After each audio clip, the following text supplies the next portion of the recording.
Japan ने साफ मना कर दिया है कि अब वो भारत के आम नहीं लेगा। आखिर क्यों ये रोक लग गई है, ये टेंशन का विषय बना हुआ है, क्योंकि फलों के राजा आम के मामले में भारत का नाम सबसे पहले आता है। भारत दुनिया का सबसे बड़ा आम उत्पादक देश है। यहाँ हर साल करीब 2.4 करोड़ मीट्रिक टन आम पैदा होते हैं। अल्फांसो से लेकर केसर, चौसा से लेकर लंगड़ा और बंगनापल्ली से लेकर मलिका तक भारतीय आमों की सैकड़ों किस्में दुनिया भर में पसंद की जाती हैं। हर साल हजारों टन भारतीय आम विदेश में भेजे जाते हैं।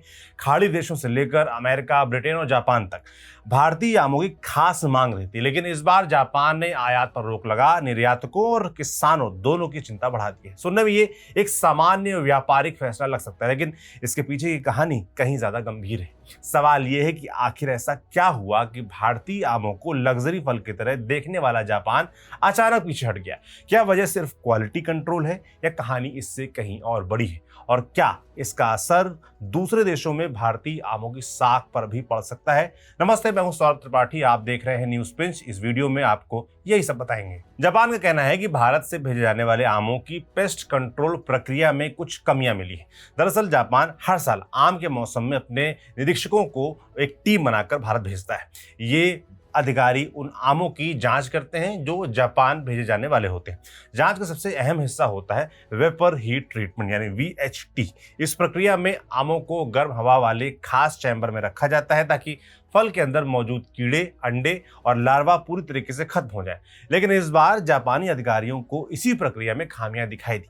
इसके बाद उन्होंने भारतीय आमों की खेप स्वीकार करने से इनकार कर दिया। अब जापान ने साफ कर दिया है कि जब तक वो भारतीय व्यवस्था से पूरी तरीके से संतुष्ट नहीं होंगे तब तक आयात पर रोक जारी रहेगी। सवाल उठता है कि आखिर जापान आमों के मामले में इतना सख्त क्यों है? इसकी वजह आज से करीब 50 साल पहले की घटना में छिपी है। 1970 के दशक में जापान के दक्षिणी हिस्सों में फ्रूट फ्लाई का गंभीर प्रकोप फैल गया था। इस छोटे से कीट ने फल उत्पादन को भारी नुकसान पहुंचाया था। आम, पपीता और दूसरे कई फलों की खेती इससे प्रभावित हुई थी। इस समस्या को खत्म करने में जापान को कई साल लग गए। इसके लिए बड़े पैमाने पर अभियान चलाना पड़ा और भारी आर्थिक खर्च भी करना पड़ा। इस अनुभव ने जापान को पहले से मुकाबले काफी सतर्क बना दिया। आज जापान कृषि उत्पादों के आयात को लेकर दुनिया के सबसे सख्त देशों में गिना जाता है। वहां जीरो पेस्ट टॉलरेंस नीति लागू है। मतलब अगर किसी फल में कीट या उसके अंश मिलने की आशंका भी हो तो पूरा माल रोका जा सकता है। दिलचस्प बात यह है कि भारतीय आमों पर जापान की ये पहली रोक नहीं है। 1986 में भी जापान ने भारतीय आमों पर प्रतिबंध लगा दिया था। उस समय भी वजह फ्रूट फ्लाई का खतरा ही था। ये बैन करीब 20 साल तक जारी रहा। फिर भारत ने जापान की शर्तों के मुताबिक वेपर हीट ट्रीटमेंट प्लांट लगाए, लंबे सर्वे किए और ये साबित किया कि भारतीय आम सुरक्षित हैं। इसके बाद 2006 में जापान ने प्रतिबंध हटा लिया। लेकिन अब करीब 2 दशक बाद एक बार फिर वही कहानी दोहराती नजर आ रही है। पहले नजर में ये लग सकता है कि जापान जैसे बड़े देश का बाजार बंद होना भारत के लिए बड़ा नुकसानदेह होगा, लेकिन आंकड़े कुछ अलग कहानी बताते हैं। भारत दुनिया का सबसे बड़ा आम उत्पादक देश है। वैश्विक उत्पादन में उसकी हिस्सेदारी 40 से 45% तक मानी जाती है। इसके बावजूद भारत अपने कुल उत्पादन का बहुत छोटा सा हिस्सा ही निर्यात करता है। ज्यादातर आम देश के भीतर ही खप जाते हैं। वित्त वर्ष 2024-25 में भारत ने लगभग 30 से 32 हजार टन ताजे आम निर्यात किए थे। इनमें सबसे बड़े खरीदार संयुक्त अरब अमीरात, अमेरिका, ब्रिटेन, कुवैत और कतर रहे। जापान को भेजे जाने वाले आमों की मात्रा कुल निर्यात का 1% से भी कम मानी जाती है। यानी सिर्फ मात्रा के लिहाज से देखें तो ये कोई बड़ा झटका नहीं है, लेकिन असली चिंता कहीं और है। विशेषज्ञों का कहना है कि यह मामला निर्यात की मात्रा से ज्यादा भारत की विश्वसनीयता का है। जापान दुनिया के सबसे सख्त और भरोसेमंद आयात बाजारों में गिना जाता है। ऐसे में अगर जापान किसी देश के कृषि उत्पाद को अस्वीकार करता है तो दूसरे देश भी अतिरिक्त सावधानी बरतने लगते हैं।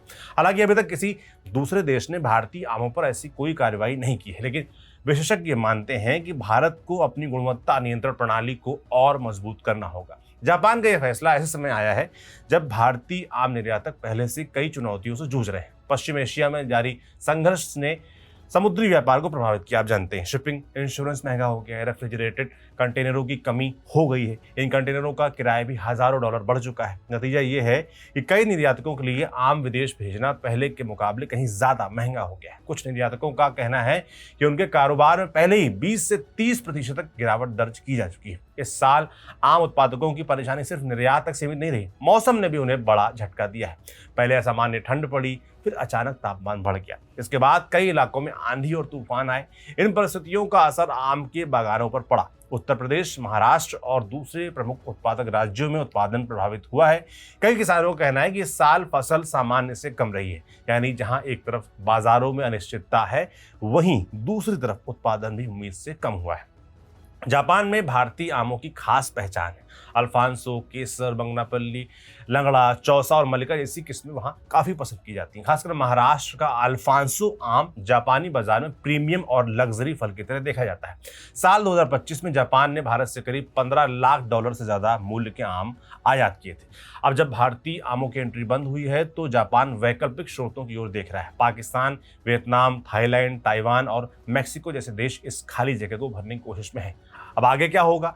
फिलहाल भारत और जापान के बीच बातचीत जारी है। उम्मीद की जा रही है कि तकनीकी खामियों को दूर करने के बाद भारतीय आमों की वापसी जापानी बाजार में हो सकती है। ऐसा हो तो अच्छा है, लेकिन इस पूरे घटनाक्रम ने एक बड़ा सवाल खड़ा कर दिया है। क्या सिर्फ दुनिया का सबसे बड़ा आम उत्पादक होना काफी है, या फिर वैश्विक बाजार में टिके रहने के लिए गुणवत्ता और भरोसे के सबसे ऊंचे मानकों पर भी खरा उतरना होगा? क्योंकि अंतर्राष्ट्रीय बाजार में स्वाद के साथ साथ भरोसा भी बिकता है, और कभी कभी भरोसे की कीमत आमों से कहीं ज्यादा होती है। यहाँ एक सवाल और है कि एक तरफ जापान है जो एक फल तक में इतनी जांच पड़ताल कर रहा है, दूसरी तरफ अपने यहाँ दे नकली पनीर, दे नकली घी, दे नकली दूध, डुप्लीकेट दाल चावल, क्या कुछ नहीं बिक रहा मिलावट के साथ। खाने पीने में केमिकल की भरमार है सोलग। आए दिन मिलावट की खबरें आती रहती हैं। काश हमारी सरकारें, सिस्टम भी जापान से कुछ सीखता, ना दूसरे देशों पर शक्ति, कम से कम अपने ही देश में ऐसी शक्ति कर पाता जिससे मिलावट का खाना पीना, फल कुछ भी हमको आपको ना खाना पड़ता। आपका इस पूरे मुद्दे पर, आम के मुद्दे पर, और जो मैंने लास्ट में मिलावट वाला मुद्दा गिनाया, उस पर क्या सोचना है कमेंट बॉक्स में लिखकर जरूर बताएं। मैं सौरभ त्रिपाठी हूं। इस खबर को लिखा था हमारी साथी खुशबू ने, कैमरे के पीछे गीतांश है। शुक्रिया।